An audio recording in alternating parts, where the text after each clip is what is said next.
Hello everyone, টিকে লাইফস্টাইলে তোমাদের সকলকে জানাই স্বাগত।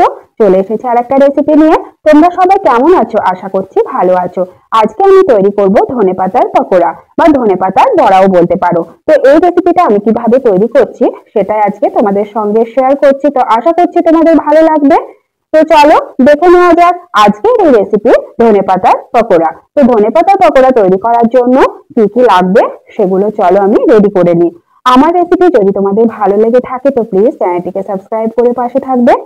তো এই পকোড়াটা তৈরি করার জন্য তো আমি একটা বাটির মধ্যে বেশ কিছুটা ধনেপাতা নিয়ে নিয়েছি, একদম ফ্রেশ। তো এই ধনেপাতাটা খুব ভালো করে ধুয়ে নেব প্রথমে। তো একটা বড় বাটির মধ্যে নিয়েছি, এই বাটিতে এবার অনেকটাই পানি দিয়ে দেব। তো পানিটা দিয়ে আমি প্রায় 2 থেকে 3 মিনিট মতো ধনেপাতাটা ভিজিয়ে রেখেছিলাম।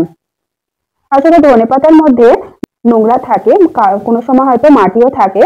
তো সেটা খুব ভালো করে ধুয়ে নিতে হবে। তো কিছুক্ষণ ভিজিয়ে রাখলে দেখবে খুব ভালোভাবে পাতাগুলো পরিষ্কার হয়ে যায়। তো কিছুক্ষণ ভিজিয়ে রাখার পর আমি প্রায় 2 থেকে 3 বার ধুয়ে নিয়েছি। তো ধুয়ে একটা প্লেটের মধ্যে নিয়ে নিলাম। তো খুব ভালো করে ধুয়ে একদম পানি ঝরিয়ে নিয়েছি, শুকনো শুকনো করে নিয়েছি। তো চলো এটা সাইডে রেখে এবার ব্যাটারটা তৈরি করে নিই। তো ব্যাটার তৈরি করার জন্য একটা বাটি নিয়ে নিলাম। এবার আমি এর মধ্যে দিয়ে দেব 1 কাপ বেসন। তো বেসনটা আমি আগে চেলে নিয়েছিলাম। আর দিয়ে দেব ওই কাপের 1/2 কাপ চালের গুঁড়ো। আর দিয়ে দেব স্বাদ মতো লবণ,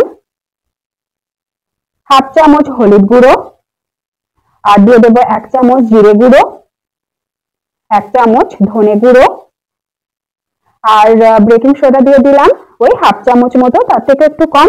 আর 1 চামচ কালো জিরে দিয়ে দিলাম।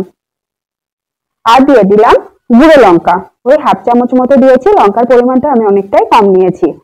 তো সব শুকনো উপকরণগুলো একটা চামচ দিয়ে এভাবে মিশিয়ে নেব।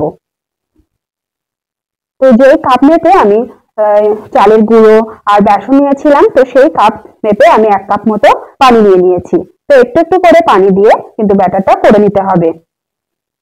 একবারে সব পানি দিলে হয়তো ব্যাটারটা তো বেশি পাতলা হয়ে যেতে পারে বলে আমি একটু একটু করে পানি দিয়ে ব্যাটারটা মেখে নিচ্ছি। তো ব্যাটারটা মাখতে আমার প্রায় 1.5 কাপ মতো পানি লেগেছিল।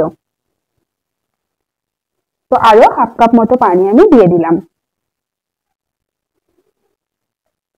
খুব ভালো করে কিন্তু ফেটিয়ে নিতে হবে।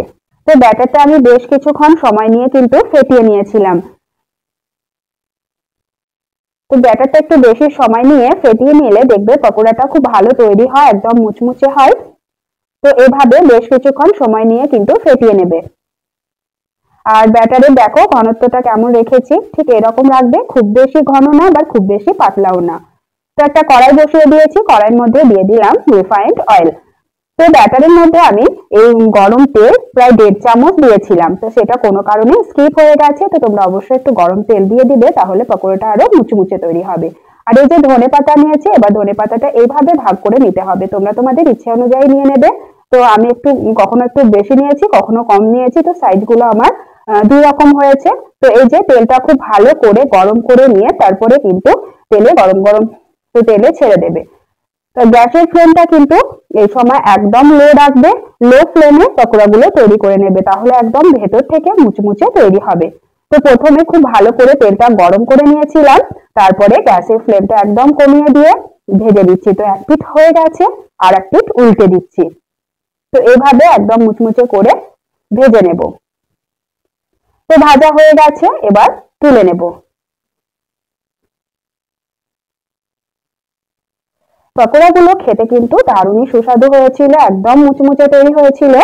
তো এরকম পকোড়া তৈরি করে ডাল ভাতের সঙ্গে খেতে তো ভালো লাগে, এছাড়া সন্ধ্যের সময় চায়ের সঙ্গে বলো বা সসের সঙ্গে খেতে কিন্তু খুবই ভালো লাগে। তো আমি পকোড়াটা সসের সঙ্গেই সার্ভ করেছিলাম। তো দেখো ফার্স্ট ব্যাচটা ভাজা হয়ে গেল, এবার আমি সেকেন্ড ব্যাচটাও ভেজে দিচ্ছি। তো আমি দুটো দুটো করে ভেজে নিয়েছি। তো এক পিঠ হয়ে গেছে, উল্টে আর এক পিঠও ভেজে দিচ্ছি। আর এই ধনেপাতা পকোড়াটা একবার হলেও তোমরা বাড়িতে ট্রাই করবে, বাড়িতে তৈরি করে সকলকে সার্ভ করবে। দেখবে বাড়ির সকলে কিন্তু খুবই মজা করে খাচ্ছে। আর এই শীতের সন্ধ্যের সময় চায়ের সঙ্গে এরকম পকোড়া থাকলে সন্ধ্যেটা কিন্তু একদম জমে যাবে। তো আমার ভাজা হয়ে গেছে, এবার তুলে নেব। প্রত্যেকটা পকোড়া একদম মুচমুচে তৈরি হয়েছিল। আর পকোড়া খেতে আমার ছেলে কিন্তু ভীষণই পছন্দ করে। তো যখনই আমি তৈরি করি শুধু ওর জন্যই করি, কারণ ও ভীষণই খুশি হয়ে যায় যখনই পকোড়া হয়। তো পকোড়াটাও সসের সঙ্গে বেশি পছন্দ করে। তো এই যে সেকেন্ড ব্যাচটাও ভাজা হয়ে গেছে। তো সব পকোড়াগুলো আমি খুব সুন্দরভাবে ভেজে নিয়েছি।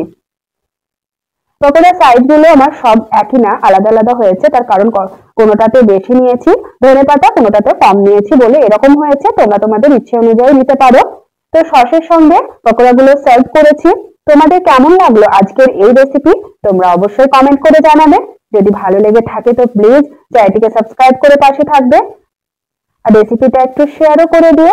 তো চলো টাটা, দেখা হচ্ছে আর একটা ভিডিও নিয়ে। তো তোমরা সবাই ভালো থেকো। Good night.